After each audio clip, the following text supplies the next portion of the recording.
థియేటర్కి వెళ్ళాం, movie start అయింది, చూస్తున్నాం. అప్పుడే పార్ట్ 2 అని ఎంట్ ఇచ్చే మూవీస్ వల్ల వచ్చే హై ఏంటో చూద్దాం.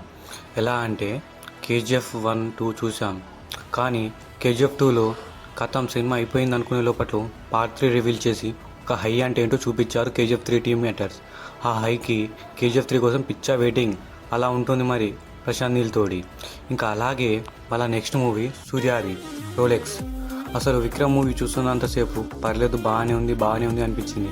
అప్పట్లో మళ్ళీ రోలెక్స్ ఎంట్రీ ఇచ్చాడు, ఒకేసారి కథ మైండ్ బ్లాక్ ఆడియన్స్ అందరికీ.